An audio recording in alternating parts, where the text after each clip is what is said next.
Bismillahirrahmanirrahim.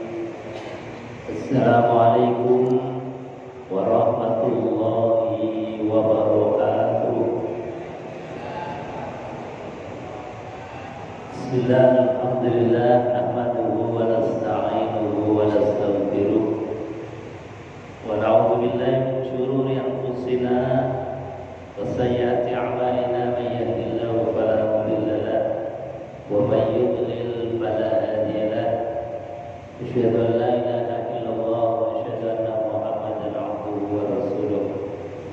Allahumma shalli wa sallim ala sayyidina Muhammad wa ala alihi wa sahbihi ajma'in. Rabbi ishrah li sadri wa yassir li amri wa hlul 'uqdatam min lisani yafqahu qawli. Amma ba'd.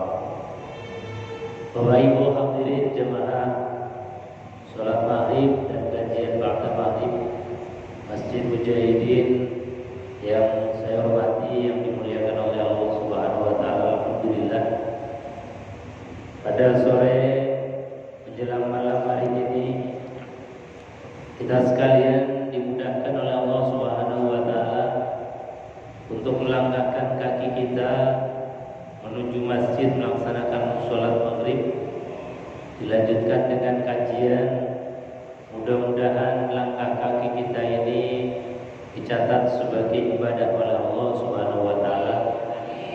Setiap belahan nafas kita menjadi tasbih, menjadi zikir kita, yang insya Allah kita akan mendapatkan pahala di yaumil kiamat. Amin Allahumma amin.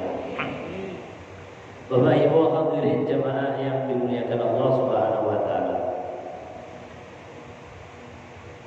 Selanjutnya kita di bab atau atiril yang keempat ini, Al-Imam Ja'far mengisahkan tentang perjalanan hidup baginda Rasulullah SAW, yaitu di antara sirriyahnya, rahasia Rasulullah itu beliau dilahirkan dalam keadaan yatim, dalam keadaan bapaknya itu sudah meninggal dunia. Ini memang sudah menjadi skenario Allah Subhanahu wa taala. Ini memang menjadi irhasul linubuwah, tanda kenabian. Makanya di antara yang dikenali oleh Bukhairah itu rahib atau pendeta Yahudi, yang tentu mereka atau Bukhairah ini paham tentang kitab-kitab. Bukhairah ini melihat tentang Rasulullah SAW kecil atau remaja, itu semuanya tanda-tandanya itu ada di Rasulullah SAW atau Muhammad remaja itu.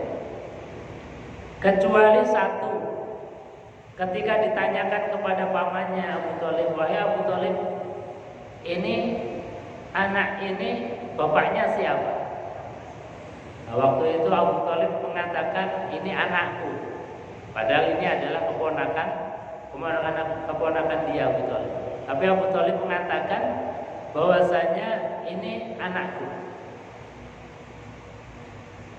Maka Bukhairah ini sangat gelo, sangat merasa kok ini tidak sesuai dengan apa yang dikabarkan di dalam kitab-kitab.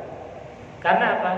Di dalam kitab-kitab disebutkan bahwa Nabi terakhir itu dalam keadaan yatim.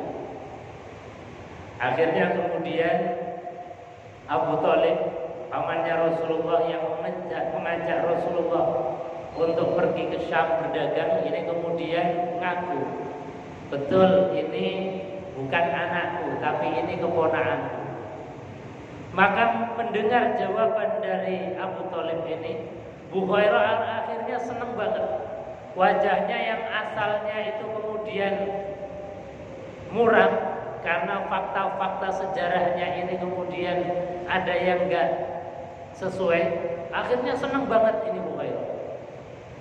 Karena senangnya kemudian memberikan saran, kalau begitu ini anak sebaiknya dibawa pulang lagi ke Mekah. Karena kalau ini sampai ke Syam, sampai ke Palestina yang sekarang ini lagi ramai, ya lagi dibombardir oleh Israel. Mudah-mudahan saudara kita yang ada di Palestina diberikan kesabaran, kekuatan, diberikan pertolongan oleh Allah dan diberikan kemenangan. Amin Allahumma amin. Jadi tidak jadi sampai ke Palestina akhirnya pulang. Karena tadi saran dari pendeta atau rohib Yahudi yang namanya Bukhairah. Karena memang sesuai dengan apa yang dikabarkan di dalam kitab Zabur, Injil dan Taurat, bahwa nabi yang terakhir itu adalah dalam keadaan yatim. Makanya di dalam bab yang keempat ini Al-Barzanji memberikan satu fakta sejarah. Beliau mengatakan walamma tamma min hamlihi syahrani ala masyhuril aqwalil marwiyah. Kata beliau walamma tamma, dan ketika sempurna min hamlihi, dari kehamilan Aminah, hamil mengandung anak yang nantinya menjadi nabi akhir zaman, yaitu Muhammad SAW. Hamil syahrani ala masyhuril aqwalil marwiyah, genap 2 bulan sesuai dengan hitungan bulan-bulan Islam atau bulan yang menetapkan kepada perputaran rembulan. Setelah genap 2 bulan, kata beliau, tuwfiya bil Madinatil Munawwarah. Maka bapaknya Nabi Muhammad SAW, yaitu Abdullah, itu diwafatkan oleh Allah Subhanahu wa taala. Diwafatkan di mana? Bil Madinatil Munawwarah. Wafat di Madinah Al-Munawwarah.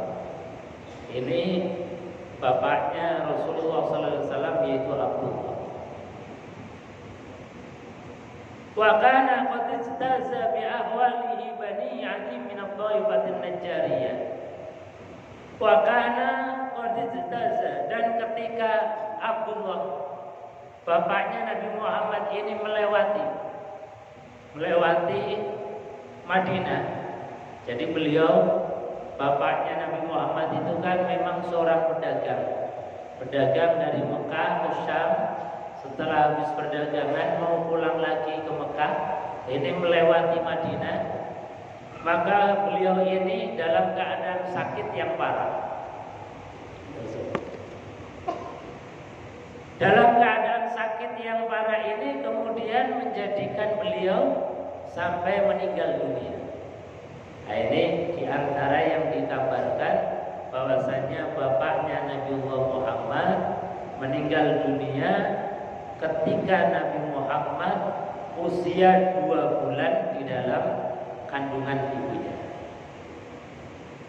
Lalu kenapa Allah Subhanahu wa taala menskenario bapaknya ini kemudian diwafatkan ketika Nabiullah Muhammad belum lahir? Ini diantara sirriyahnya, rahasia kenapa Nabi terakhir ini harus dalam keadaan yatim. Dan memang banyak nabi-nabi itu yang dalam keadaan yatim. Ini yang harus kita pahami, sirriyahnya, rahasia kenapa Nabi Muhammad dilahirkan dalam keadaan yatim, supaya di dalam beliau membawa risalah ajaran Islam ini tidak diintervensi oleh orang tuanya, supaya apa yang disampaikan oleh Nabi Muhammad itu betul-betul wahyu dari Allah Subhanahu wa taala. Sebab apa? Kadang-kadang kalau seorang ini misalnya membawa satu ajaran atau mengajarkan sesuatu, tetapi ajaran yang disampaikan oleh seseorang ini mungkin bapaknya tidak berkenan, atau kondisi lingkungan sekitarnya itu mungkin tidak terbiasa, sehingga kadang-kadang orang tua ini jadi penghalang dakwah. Misalnya di dalam Quran itu ada ajaran jihad, mengangkat senjata, berperang melawan musuh. Kadang-kadang orang tua itu pengen cari aman dan nyamannya, sehingga apa? Ketika seseorang itu mengangkat senjata, berperang ke medan perang, kadang-kadang orang tua ngasih nasihat yang kadang tidak sesuai dengan ajaran itu sendiri. Nah, ini diantara rahasia. Dan banyak ajaran-ajaran dari baginda Rasulullah SAW yang ini kadang-kadang kalau tidak dipahami oleh orang tua, ini bisa menjadi kendala. Kalau Nabi Muhammad kemudian mengikuti syariat, sementara orang tuanya mungkin melarang, maka ini bisa jadi dilema. Dilemanya apa? Kalau menjalankan syariat tapi melanggar orang tua, namanya anak durhaka. Kalau mengikuti orang tua melanggar syariat, berarti melanggar dari apa yang dititahkan oleh Allah Subhanahu wa Ta'ala. Ini tentang masalah syariat. Makanya sirriyahnya kenapa Nabiullah Muhammad sallallahu alaihi wasallam itu diangkat menjadi nabi dan rasul sudah dalam keadaan beliau sudah tidak ada ayah dan ibu, karena tadi agar ajaran yang dibawa oleh baginda Rasulullah sallallahu alaihi wasallam tidak diintervensi oleh orang tua. Sebab banyak hal perkara yang seperti tadi. Misalnya Nabiullah Muhammad sallallahu alaihi wasallam itu kan membawa ajaran tauhid. Sementara saat itu yang berkembang adalah orang-orang menyembah berhala, bertuhankan banyak, menuhankan ada Lata, ada Uzza, ada Hubal, dan ratusan patung-patung yang disembah oleh mereka. Bahkan Ka'bah itu sekelilingnya penuh dengan patung-patung.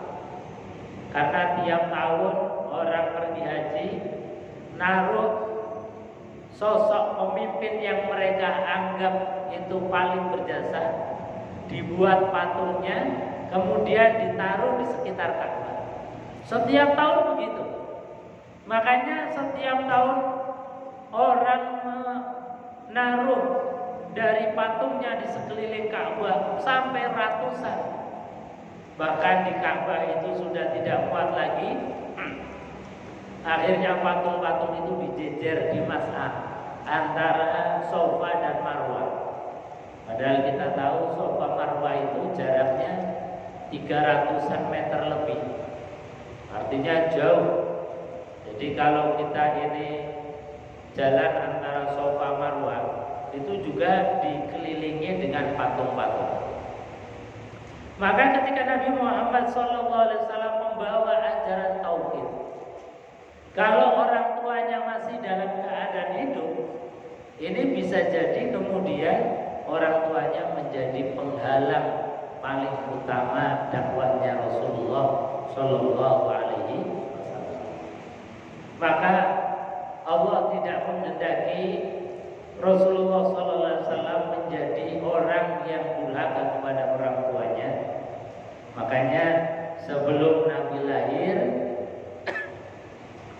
bapaknya Nabiullah Muhammad Sallallahu Alaihi Wasallam itu kemudian tuwfiya bil Madinatil Munawwarah, diwafatkan dari bapaknya Nabiullah Muhammad, yaitu di kota Madinatul Munawwarah.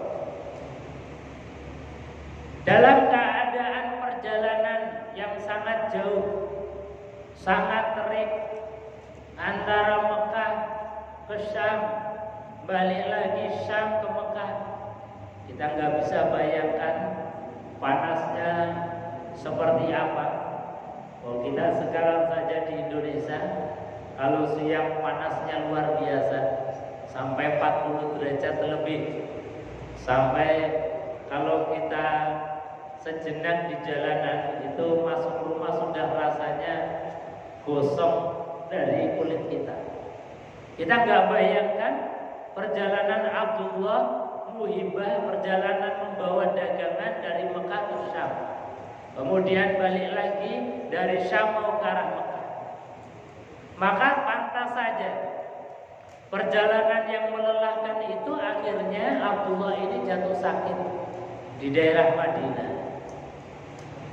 Qad taza bi ahwali bani Adi min al-Thaifatin Najjariyah. Jadi ketika melewati satu suku namanya suku Najjar. Suku Najjariyah ini sebetulnya adalah suku di mana asal dari istrinya Abdullah, yaitu ibunya Nabiullah Muhammad SAW. Jadi kalau Abdullah ini asli Mekah, kalau Aminah ini asli Madinah. Jadi sebetulnya beliau berdua ini suami istri berjauhan. Mekah Madinah itu kan luar biasa. Ya kalau sekarang paling ditempuh 5 jam dengan kereta cepat. Dengan pesawat ya paling sekitar setengah jaman. Tapi zaman dulu itu berhari-hari. Dan beliau Abdullah dan Aminah itu suami istri yang dari wilayah yang sangat jauh. Makanya kemudian kalau Abdullah ini dari suku yang sangat terhormat yaitu Quraisy, sementara istrinya yaitu Aminah ini dari suku Najjar. Suku Najjar ini dari suku yang kebanyakan dari mereka itu para arsitek. Kalau sekarang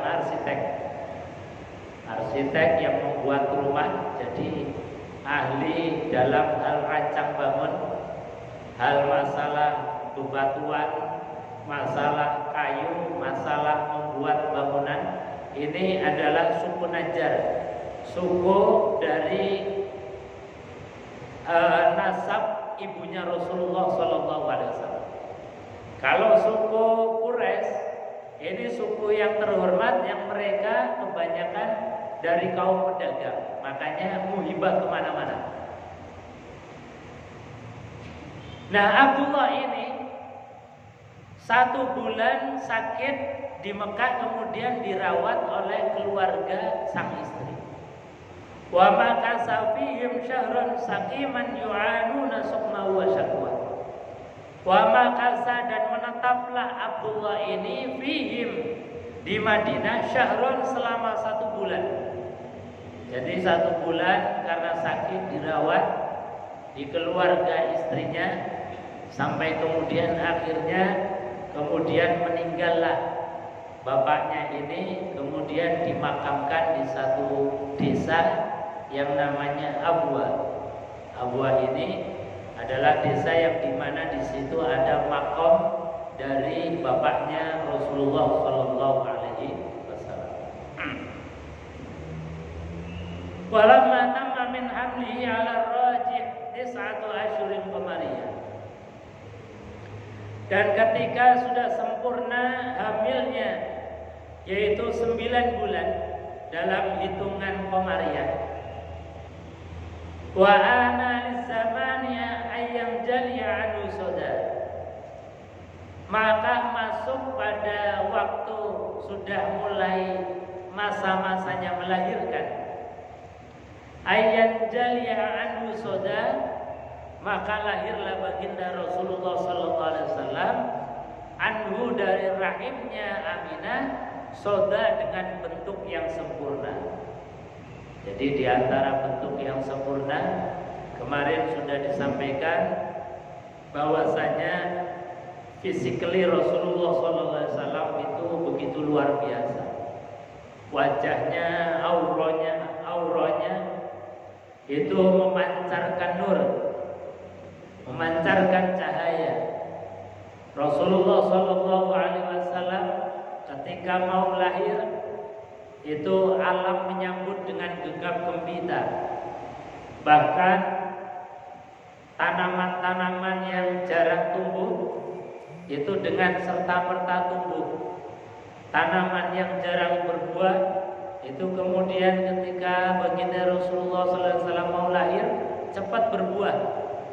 Bahkan buah yang susah untuk dipetik itu digambarkan di dalam Al-Barzanji di bait yang kemarin itu mudah untuk dipetik. Karena apa? Tanaman-tanaman ini kemudian merunduk untuk supaya mudah dipetik. Makanya ada tradisi ketika tanggal 8 Rabiul Awal itu ulama kita mengajarkan untuk bersedekah juga. Jadi di mana-mana di masjid mushola biasanya jamaah membawa buah-buahan. Ada yang membawa pisang, membawa salak, membawa jambu. Ini i'tibar sebagai ibarat bahwasanya ketika Nabi SAW mau lahir, alam menyambut dengan begitu luar biasa. Kemudian ketika sempurna 9 bulan waktunya wiladah melahirkan, yaitu Aminah, hadara ummahu lailata maulidi Asiyatu wa Maryam fi niswatin minal hadiratil qudsiyah. Maka menghadiri saat wiladahnya Aminah. Siapa yang hadir? Asiyatu wa Maryam. Asia dan Maryam. Siapa Asia itu? Asia itu adalah istrinya Fir'aun. Maryam itu adalah ibundanya Nabiullah Isa alaihissalatu wassalam, putrinya Imran. Jadi Imran punya putri namanya Maryam. Maryam punya putra namanya Isa alaihissalatu wassalam. Ketika Nabiullah Muhammad SAW lahir, beliau berdua ini yang jadi bidannya, yang menangani persalinan Aminah. Makanya disebutkan di sini wa ahdurul maqadu, maka sakit-sakit yang dialami oleh Aminah itu dihilangkan oleh beliau berdua. Jadi diambil oleh beliau berdua, yaitu Asia dan Maryam. Sehingga apa? Ibunya Rasulullah SAW ketika melahirkan tidak merasakan kesusahan apa-apa. Ibunya Nabiullah Muhammad SAW melahirkan tidak dalam keadaan kepayahan. Bahkan darah pun tidak ada yang menetes, yang keluar dari rahim sucinya Aminah. Ini sebuah keistimewaan. Kenapa? Karena Allah Subhanahu wa ta'ala tidak ingin Nabi lahir menjadikan sakitnya orang lain, apalagi menjadi sakitnya ibu tercinta beliau. Nah, kalau kita kan tidak. Umumnya kita sejak baru lahir sudah nyusahkan ibu kita. Ibu kita perjuangannya luar biasa, antara hidup dan mati. Itu perjuangan hidup kita. Untuk supaya kita bisa lahir, perjuangannya antara hidup dan mati. Sakitnya luar biasa. Tapi tidak demikian dengan Rasulullah SAW. Tidak ingin menjadikan keluarnya Nabiullah Muhammad menjadikan sakitnya ibu. Tidak ingin keluarnya Nabi Muhammad SAW orang tuanya ini menjadi susah. Maka di antara caranya adalah Allah menghadirkan ruhnya Asia dan juga ruhnya Maryam untuk membidani kelahiran baginda Rasulullah SAW dan juga untuk mengambil sakitnya apa yang dirasakan oleh Aminah, sehingga Aminah melahirkan seorang bayi tidak merasakan kepayahan apa-apa. Yang ada adalah nikmat, yang ada adalah kegembiraan yang luar biasa. Ini jadi dikabarkan di dalam kitab Al-Barzanji ini bagaimana luar biasanya wiladah atau proses kelahiran baginda Rasulullah Sallallahu Alaihi Wasallam. Bapak Ibu hadirin jamaah yang dimuliakan Allah Subhanahu Wa Taala. Fa'adhal ma'adu fawaladatu Sallallahu Alaihi Wasallam nuran yatala'lahu sana. Jadi Nabi Sallallahu Alaihi Wasallam tadi lahir nuran dalam keadaan bercahaya, penuh dengan aura yang luar biasa, ya tala'lahu sana, dan penuh dengan aura cahaya dan aura keagungan. Ini Rasulullah lahir, aura keagungannya sudah luar biasa. Wa muhayyan kasyamsi minka mudhi'u asfarat anhu lailatul gharrab. Wa muhayyan, Muhammad lahir itu dalam keadaan yang sangat terang. Kasyamsi digambarkan seperti matahari. Minka mudhi'u, minka dari auranya Nabiullah Muhammad, mudhi'un menghadirkan cahaya, asfarat anhu lailatul gharrab, yang cahayanya itu bisa mencahayai alam atau malam yang gelap gulita. Lailatul Maulidi, pada malam kelahirannya, alladzi kana lid-dini surur, yaitu malam yang menjadikan agama itu menjadi agama yang menyenangkan, agama yang kemudian menggembirakan, agama yang membawa kabar gembira, kabar baik, kabar kedamaian. Itulah dengan lahirnya baginda Rasulullah Sallallahu Alaihi Wasallam. Jadi persamaan hak antara orang kulit putih, kulit hitam tidak ada bedanya. Semua itu diukur bukan karena keturunannya, apakah dia itu darah merah, darah biru, tidak. Apakah dia lahir dalam keadaan kulit putih atau dalam keadaan kulit hitam, tidak. Tetapi semua manusia lahir dalam keadaan fitrah, dalam keadaan suci. Yang membedakan mulia dan tidaknya seseorang, inna akramakum indallahi atqakum. Kemuliaan manusia setelah baginda Rasulullah lahir itu diukur dari ketaatannya kepada Allah Subhanahu wa Ta'ala.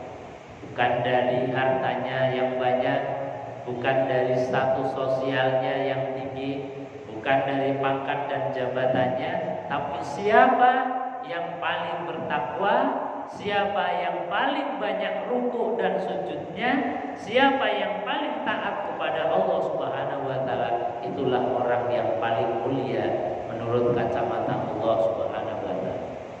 Makanya di sini disebutkan alladzi kana lid-dini surur. Bagi agama ini merupakan kebahagiaan dengan apa? Dengan lahirnya baginda Rasulullah sallallahu alaihi wasallam. Biyaumihi wasdihahu. Pada hari yang dimana semua makhluk itu ceria. Makanya lahirnya baginda Rasulullah itu kita disuruh untuk bahagia, disuruh untuk senang. Perintahnya Allah di dalam Al-Qur'anul Karim, Allah mengatakan, "Qul bi fadlillah wa bi rahmatihi fa bidzalika falyafrahu." Qul, katakanlah, bi fadlillah, disebabkan karena nikmat karunia dari Allah, wa bi rahmatihi, dan sebab rahmatnya Allah. Nah, salah satu rahmatnya Allah adalah lahirnya baginda Rasulullah sallallahu alaihi wasallam. Ketika kita dapat nikmat dan rahmat, Allah hanya minta satu, fa bidzalika falyafrahu, maka berbahagialah, maka bergembiralah. Jadi bergembira terhadap lahirnya Rasulullah SAW ini adalah keniscayaan, keharusan bagi orang yang beriman. Kenapa? Karena kita mendapatkan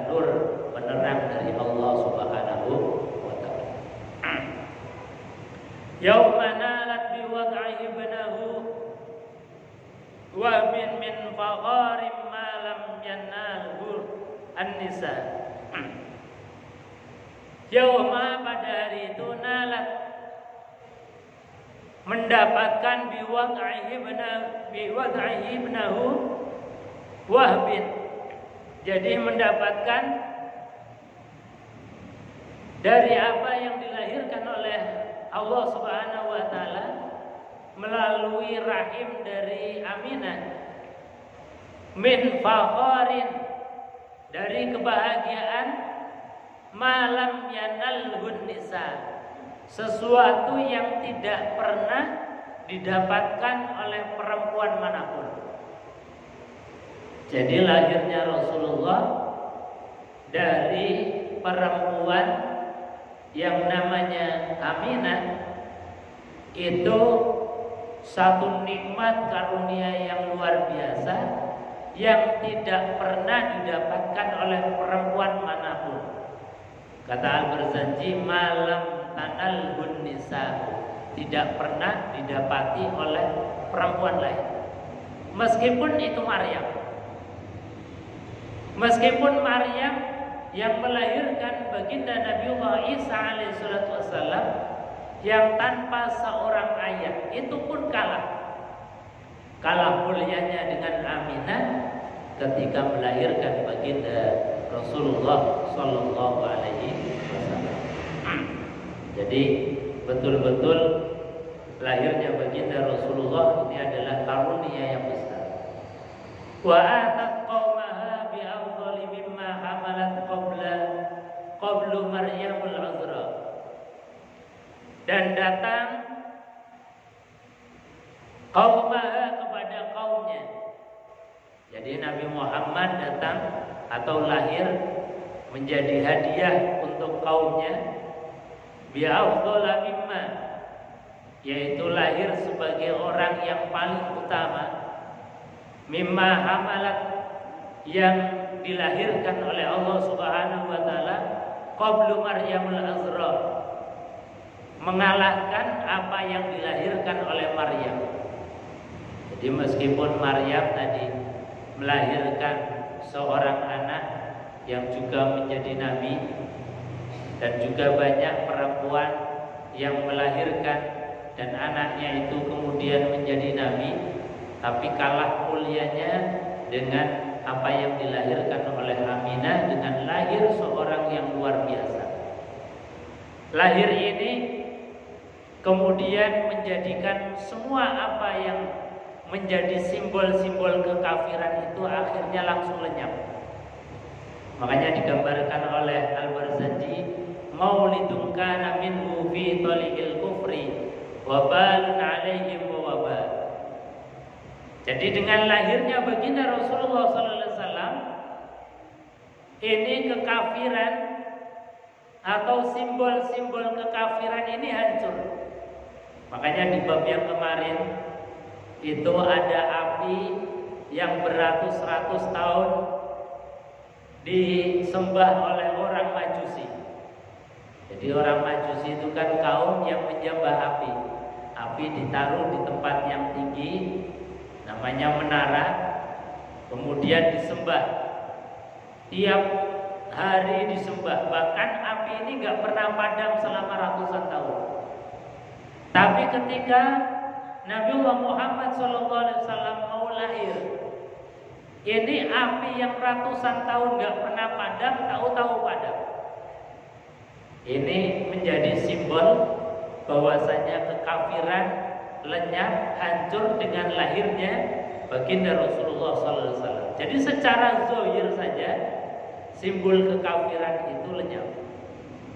Apalagi kemudian ketika baginda Rasulullah SAW itu lahir, kemudian di usia 40 tahun diturunkannya wahyu, diangkat menjadi seorang nabi, diangkat menjadi seorang rasul, mendapatkan Al-Quranul Karim. Maka dengan Al-Quranul Karim ini bisa menghancurkan logika-logika kesyirikan.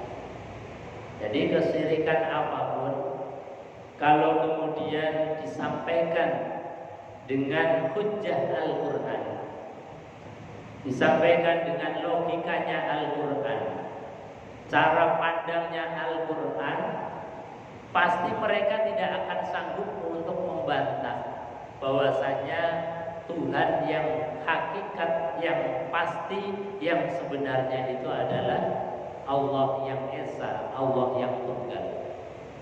Gak ada yang kemudian bisa mengalahkan hujjah yang disampaikan oleh Al-Quran. Bahkan oleh orang-orang musyrik pun, orang-orang kafir pun, ketika disampaikan oleh Allah dengan Al-Quran, itu sebetulnya mereka itu meyakini bahwa Allah yang sebenarnya itu ya Allah yang Maha Tunggal. Makanya disampaikan oleh Allah Subhanahu wa taala bahwasanya ketika lam yakunil ladzina kafaru min ahlil kitabi wal musyrikina munfakkina hatta ta'tiyahumul bayyinah. Jadi orang musyrik, orang kafir, baik kafir itu yang hakiki maupun kafir yang musyrik atau kafir yang ahlul kitab, itu tidak akan tercerabut dari pemahaman logika berpikir mereka yang salah hatta ta'tiyahumul bayyinah, sampai datang kepada mereka al-bayyinah. Apa al-bayyinah? Yaitu Rasulun minallah yatslu suhufan mutahharah, Rasul yang membacakan Al-Qur'anul Karim. Jadi sebetulnya logika Quran itu pasti akan bisa membantahkan logika kekafiran apapun, baik kekafiran ateis yang tidak percaya terhadap adanya Tuhan, kekafiran yang disebabkan karena musyrik yang menganggap bahwasanya Tuhan itu banyak, itu pasti kalah dengan logika yang disampaikan oleh Al-Quran. Misalnya logikanya orang-orang yang musyrik yang mengatakan bahwasanya Tuhan harusnya banyak, karena urusan manusia itu banyak, maka Tuhannya harus banyak. Ada Tuhan yang mengurusi hujan, ada Tuhan yang mengurusi panas, ada hujan yang mengurusi tentang udara untuk makhluk hidup, macam-macam.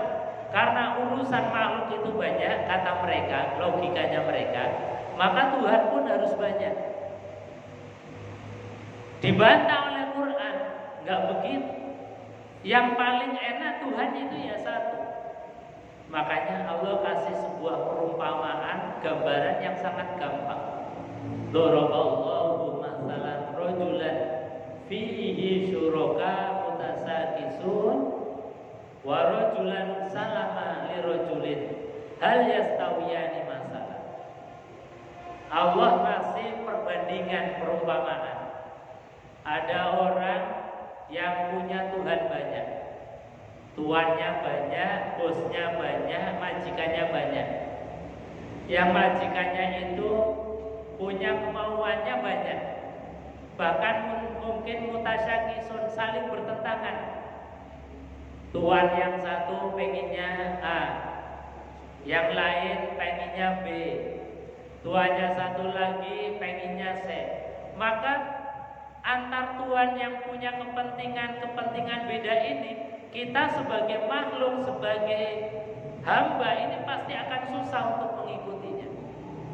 Bahkan kadang-kadang kalau kita ngikuti Tuhan yang A, nanti Tuhan yang B cemburu, Tuhan yang C cemburu, maka jadi susah kita. Dibandingkan dengan warajulan salama li rajulin, seorang yang hanya punya majikan satu, tuannya satu, bosnya satu, yang perintahnya tidak menyusahkan kita. Perintahnya la yukallifullahu nafsan illa wus'aha, tidak pernah memberatkan. Maka tentu antara Tuhan yang banyak dengan Tuhan yang satu, pasti orang yang akalnya waras, akalnya sehat akan mengatakan pasti enak punya Tuhan satu. Makanya Allah memberikan pertanyaan di ayat itu, hal yastawiyani masalah, kira-kira enak yang mana? Punya Tuhan banyak atau punya Tuhan satu? Allah tanya tapi nggak ngasih jawaban. Karena apa? Karena orang yang logikanya waras, pikirannya waras, sehat, tidak akan mungkin memilih punya majikan banyak yang kepentingannya saling berbeda-beda. Pasti orang akan memilih enak punya Tuhan satu. Itulah Allah Subhanahu wa ta'ala. Bapak Ibu hadirin jamaah yang dimuliakan Allah. Makanya di sini disebutkan bahwasanya ketika Rasulullah Shallallahu Alaihi Wasallam itu lahir, simbol-simbol kekafiran langsung hancur. Bahkan kemudian logika-logika daripada kekafiran pun dikalahkan dengan logika yang disampaikan oleh Al-Quranul Karim. Maka kalau kita membaca Quran, insya Allah bisa membantah logika-logika kekafiran manapun. Insya Allah kita akan menjadi orang-orang yang bertauhid dan terjaga ketauhidan kita sampai akhir hayat, sehingga kita diwafatkan dalam keadaan husnul khatimah. Amin. Allahumma. Saya kira itu saja. Kita tutup majelis ini dengan doa kafaratul majlis. Subhanakallahumma wa bihamdika asyhadu an la ilaha illa anta astaghfiruka wa atubu ilaik. Assalamualaikum warahmatullahi wabarakatuh.